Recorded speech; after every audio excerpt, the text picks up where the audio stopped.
It was just a whole different vibe. I started getting the, cause tonight will be the night that I will fall for you over again. Don't make me change my mind. An old cowboy went riding out one dark and windy day. I'm a scouser. We don't get knocked out. I'm from a place, if you got beef, you let your banner cry. Ask him where he's from, he's not a scouser, he said Merseyside. I got one dude on my mind. Conor McGregor, you gotta come back and fight somebody. I am the most entertaining lightweight on the planet. What is up? It is Lucky Punch Sports with another video, and man, I'm excited for this card. UFC 314 taking place this Saturday. So let's go over my picks, predictions, and card overview as a whole. Let's get it. And the first fight on the card is the minor Nikita Krylov, the Ukrainian, versus the American Dominic the Devastator Reyes. And Krylov is the number 8 light heavyweight with an 11-7 UFC record, riding a 3-fight win streak.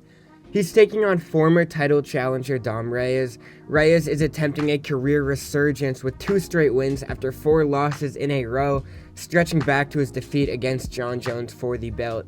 Both men are knockout artists with a ton of power at 205 and finishes to their names. Reyes' stock hasn't been higher in years, and both are looking to make a run to the belt before it's too late for them. Krylov really hasn't faced great competition, with his best win maybe being Johnny Walker in 2020. Krylov hasn't fought since March 23, and the long layoff definitely won't be helping him against a much more active Reyes. Krylov has more of a submission threat and way better grappling, but most of this fight will be fought on the feet and will likely resemble a dirty boxing match. Reyes is slightly more technical than Krylov, but Krylov uses his aggression very well and can back opponents up to the cage and deal heavy damage while doing so.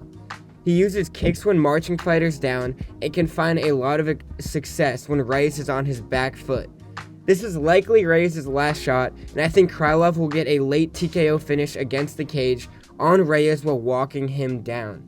And our second fight on the main card is a banger. I'm super excited for this fight. A featherweight bout between Bryce Thug Nasty Mitchell and Gene the Lord Silva, and there is a ton of bad blood between the two, and only the Lord knows who will win this one.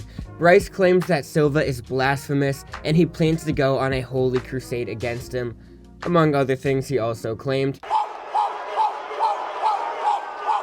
You barking up the wrong tree, motherfucker.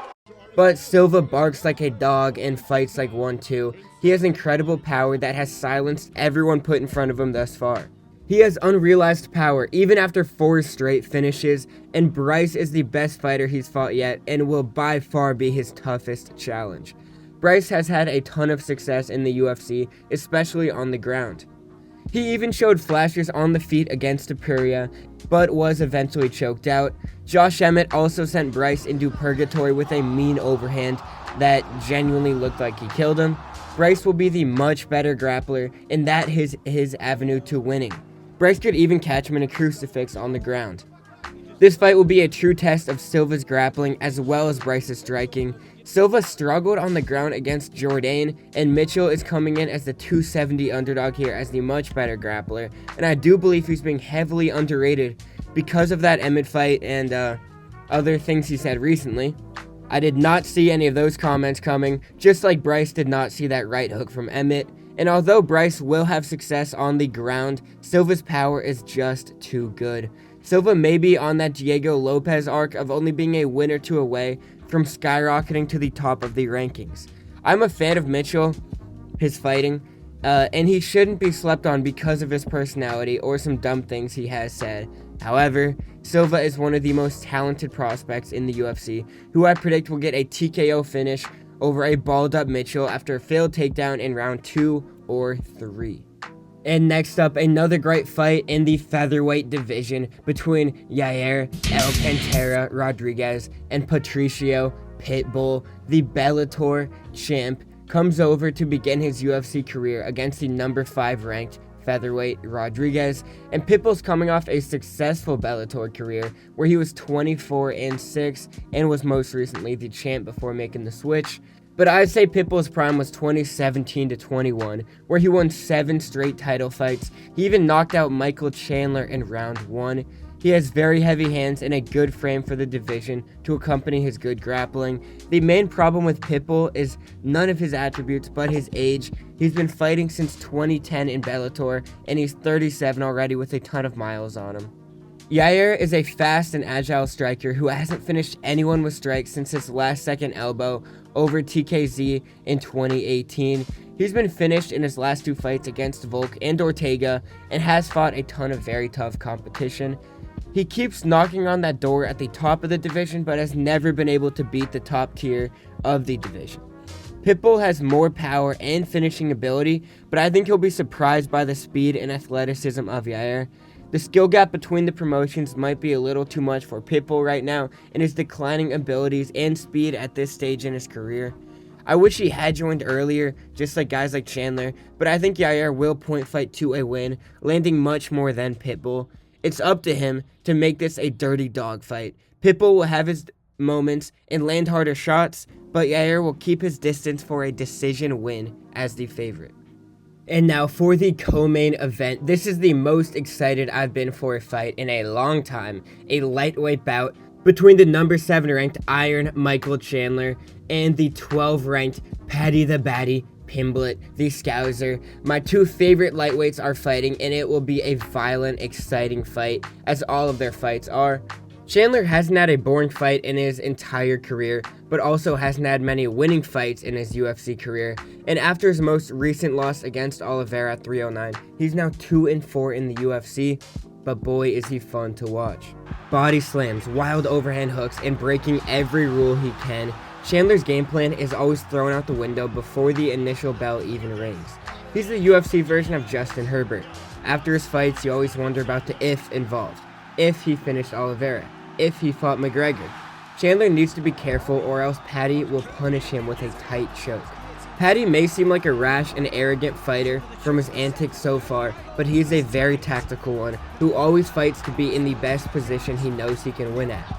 Pimblett is by far the better grappler, but Chandler has defended well against some of the best grapplers in UFC history. Pimblett is taking on by far the hardest fight he's ever been in. Chandler has iron hands and is in perfect shape with unrelenting attacks filled with sweeping hooks with a ton of power behind them. Pimblett's had trouble being backed up before, especially when he's tired, and he does leave that chin out. However, there's one thing Chandler doesn't know. He says he's a sorcerer, they don't get knocked out. Sorcerers don't get knocked out. I'm taking Paddy the Baddy by vaporizing Chandler in round 1. In reality, Paddy is a Scouser. I'm a Scouser. We don't get knocked out. Scousers don't get knocked out. Pimblett's theory will certainly be tested here as Chandler will be hunting for it. Pimblett has improved so much in every fight and looks exponentially better in every fight and looks like he's been training very hard for this battle and he knows how hard it will be. He'll need it as he gassed out against a beyond washed version of Tony Ferguson. I think we'll be seeing a vastly improved Pimblett that will show off his grappling and striking growth here. In my eyes, it's Chandler's fight to lose as he survived multiple rounds with Oliveira on his back. He's hurt everyone he's fought against and Paddy tends to leave his chin out when he's striking.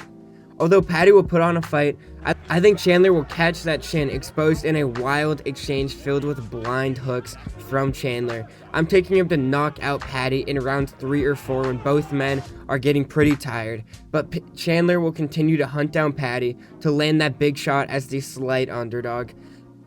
Paddy might get finished here, but I think he has a very bright future ahead of him. He gets better every fight, and as Chandler would say, God bless! See you at the top! And now the main event, Alexander the Great Volkanovski coming back for his belt in an interim bout against Diego No Regrets Lopes for the interim featherweight belt after Topuria vacated it, moving up to 155. Volk will be fighting for his belt back and hoping for a second peak in his career. Volk was once a 12-0 145er, considered the pound-for-pound best in the UFC on 4 straight title defenses, and since he took on Islam Makhachev to become double champ, he's 1-3 and not getting any younger. Volk utilizes a ton of low kicks and jabs and is very strategic with everything he does. He's only lost to world beaters in Islam and Ilya, and has beaten the best like Max Holloway 3 times. At his best, Volk looked unbeatable. The question is if that version of him is still there somewhere. Lopes has had a meteoric rise to the top in the division, and wasn't even ranked almost a year ago today. Lopes is extremely aggressive and wild, antithetical to Volk's approach. Lopes has power and raw energy that give him the ability to overpower anyone on the feet. The problem is his cardio and his approach. He goes all out and goes for fast finishes. It's what got him this far. However, it could lead to his failure against a very solid fighter like Volk. He lit up Ortega and knocked him out before knocking him back into the fight. My problem is, if he can't finish Volk after he empties out his gas tank, Volk is skilled enough to pick apart and hurt an exhausted version of Lopes. In a 5-round fight, a prime Volk can methodically pick apart the more raw Lopes to finally get his belt back. Worst case scenario, he gets overpowered within 2 rounds and completely knocked out again. This is another huge step up for Lopes, and a tactical Volk can wait him out and eventually go for the kill when he's tired. Volk will get his belt back after TKOing an exhausted Lopes in round 4, but it will be a banger no matter what. And before I move on to my official picks, I'll go over my past picks and the credibility. I do have my lock of the nights. If you just need to see green after a bad night, you need another leg to guarantee your parlay to hit, you take my lock of the night. 16-4, not bad, getting better. And my main card picks are 63-41. Still looking to improve, but pretty good so far. And now for my official picks on the main card, we're going to start at the bottom. Krylov versus Reyes. I'm taking Nikita Krylov by round 3, TKO. I think he's going to be backing up Reyes throughout the fight, landing kicks, landing jabs, and eventually he's going to back him up on the cage, knock him to the ground, and Reyes is going to cover up on the cage as Krylov gets the TKO win as the favorite. And then for Yair Rodriguez versus Patricio Pitbull. In Pitbull's debut, I think he'll have a good fight, but he will lose by decision. I think he's going to land the heavier shots. He's going to stun, maybe even take a round from Yair. But Yair will be faster, he'll be quicker, and he'll land a lot more shots that are going to get him the win on most judges' scorecards. And then moving on to Thug Nasty versus Gene the Lord Silva. I'm taking Gene Silva by round 3, TKO. I think Bryce is going to go for a takedown. They're both going to be tired. He's going to get stuffed and get hammer-fisted in the head as he covers up and gets TKO'd in round 3. And then for the co-main, we have Iron Mike versus Patty the Baddie. And I'm taking Iron Mike Chandler. I do love Paddy Pimblett. I think it'll be a very close fight. He could get a choke out here, but official pick, Chandler by KO in round 2. Paddy just leaves that chin out. Chandler has so much raw power. I think he's going to throw like an 8-punch combo of only hooks. His head's going to be looking straight at the ground as he does it. He won't even know he lands it until he sees Paddy fall to the ground. I think he just might catch that chin and knock out Paddy in a very fun affair. And then for the main event, Volk versus Lopes. Once again, Lopes is so energetic, so aggressive. He could easily take out Volk here fast. But I think Volk has a little bit of gas left in the tank. He has a little bit of star power to beat Champ left, and I'm taking Volk by TKO in round 4. I think he needs to survive that onslaught from Lopes early in the fight. He's going to get hit. It just matters how he recovers from it. But I think Lopes might gas himself out by round 3, and then in the championship rounds, round 4, he's going to be completely gassed and Volk is going to start to pile on, and he's going to TKO a very tired Lopes who's so exhausted he can't defend himself, and Volk will get his belt back one last time. I only wound you, kid. You're a kind man. And for my lock of the night, the pick I guarantee to win, if you need another leg for a parlay or just need to see green, I'm picking the kid, Chase Hooper, to beat Jim Miller in a duel. Hooper is a 775 favorite and looks like a completely different fighter, evolving his game every fight. If this fight were a few years ago, Miller would look a lot better and Hooper would have zero boxing ability. Hooper's looked like a completely different beast recently and should be able to choke out Miller and continue that win streak. And you will know my name is the Lord when I lay my vengeance upon thee. The punchline of the night is the Soldier of Christ, Bryce Mitchell, taking on the Lord, John Silva. Mitchell plans to go on a holy crusade in this fight and will no doubt be fighting with a ton of emotion.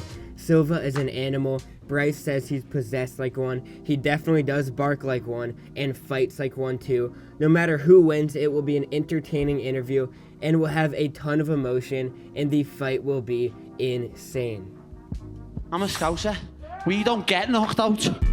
And for my punch bowl, the best fight of the night is Iron Mike Chandler taking on Patty the Batty Pimblett. Chandler wants to see him at the top, and the Scouser just won't get knocked out. Something is going to budge in an explosive affair between two of the most exciting. You will not want to miss this fight. So that is the end of the video for today. Thank you guys for watching. Comment down below if you like my picks, disagree with them, your picks, anything you feel about the video or the card or what you want to see on the channel.